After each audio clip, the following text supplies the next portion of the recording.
உலகெங்கும் உள்ள சினி நேயர்களுக்கு வணக்கம். இன்றைய நிகழ்ச்சிக்கு உங்களை வரவேற்பதில் பெரும் மகிழ்ச்சி அடைகிறேன்.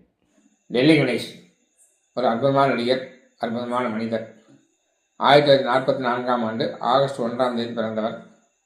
2024 நவம்பர் 9ஆம் தேதி 81 வயது நம்மை விட்டு மறைந்து விட்டார்.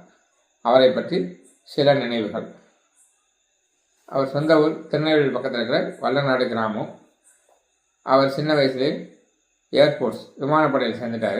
1964 74 10 வருடங்கள் விமானப்படையில் வேலை பார்த்தாரு. அங்கே வேலை பார்த்துட்டு இருக்கும்போதே தட்சிண பாரத நாடக சபாவில் சேர்ந்து பல நாடகங்கள் நடிச்சிட்டு இருந்தார். ஒரு கட்டத்தில் நாடக ஆர்வம் அதிகமாக வேலையை ராஜினாமா பண்ணி சென்னைக்கு வந்தார். விசு நாடகம் நடித்தார். விசுவுடைய ஒரு நாடகம் பாலச்சந்திரன் ரொம்ப பிடிச்சி போய் அதை படமாக எடுக்கலாம் அப்படின்னு முடிவு பண்ணும்போது படத்துக்காக பல நடிகரை புக் பண்ணார். ஆனால் நாடகத்தில் நடித்த டெல்லி கணேஷ் மட்டும் அவரே படத்தை நடிக்கட்டும் அப்படின்னு சொல்லி படத்தை அறிமுகப்படுத்தினார்.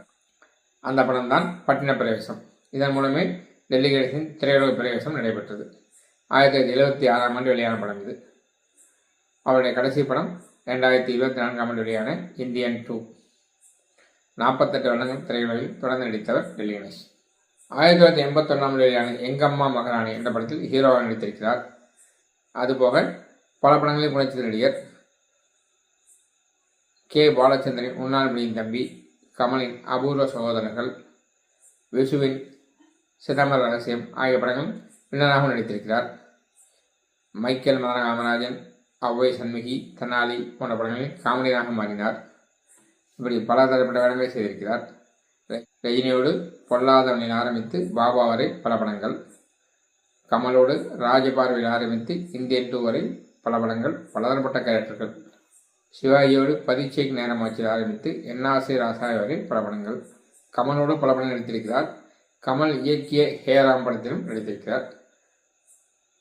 அதுபோக எல்லா ஹீரோக்களோடும் ரஜினி, கமல், விஜயகாந்த், சத்யராஜ், பிரபு, கார்த்திக், சரத்குமார், அர்ஜுன், பாண்டியராஜன், விஜய், அஜித், விக்ரம், சூர்யா, தனுஷ், ஜெயமணி என்று நடிக்காத ஹீரோக்கள் இல்லை, எல்லோரும் நடித்திருக்கிறார். எல்லோரும் நல்ல பேர் வாங்கியிருக்கிறார்.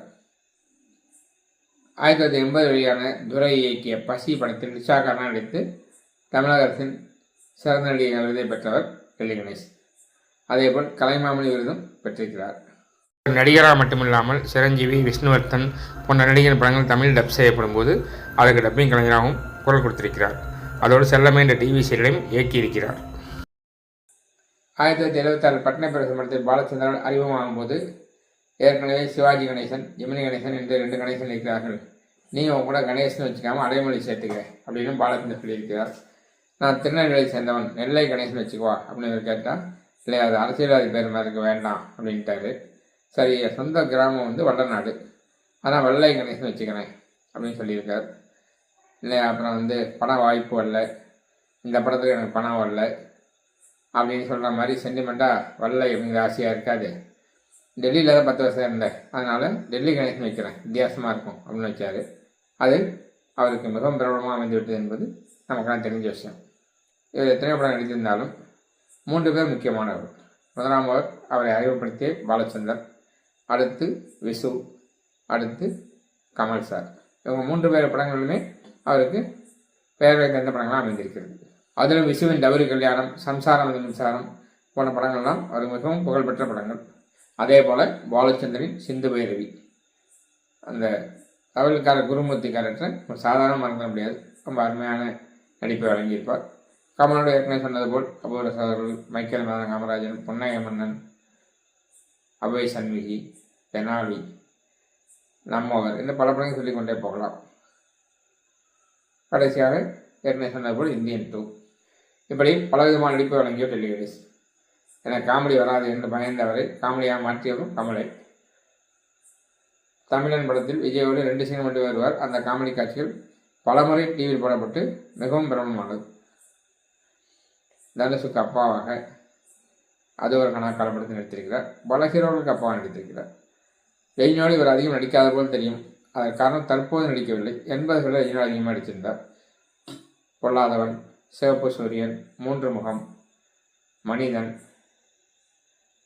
மிஸ்டர் பாரத், ராகவேந்தர், எங்கேயோ கேட்ட குரல், இப்படி நிறைய படங்கள் ஆரம்பத்தில் லேட்டஸ்ட்டாக ஒரு இடைவெளி பண்ணி நடித்த படம் பாபா. ஏழும் பெரிய பொறாமை, போட்டி இதெல்லாம் கொண்டவர்கள் டெல்லி கணேஷ். கிடைத்த வாய்ப்பை நடிப்பார், அதை சிறப்பாக செய்வார். ஒரு நல்ல நடிகர் என்பவர் நல்ல மனிதராக வாழ்ந்த டெல்லி கணேஷ் அவர்களை என்றும் நாம் நினைவு கொண்டு கொண்டே இருப்போம் என்பதுதான் அவருக்குள்ள சிறப்பு. மீண்டும் சந்திப்போம். இது போன்ற சினிமா சம்பந்தமான செய்திகள், விமர்சனங்கள் போன்றவற்றை தொடர்ந்து பார்க்குறதுக்கு இந்த சேனலை லைக் பண்ணுங்கள், ஷேர் பண்ணுங்கள், சப்ஸ்கிரைப் பண்ணுங்கள்.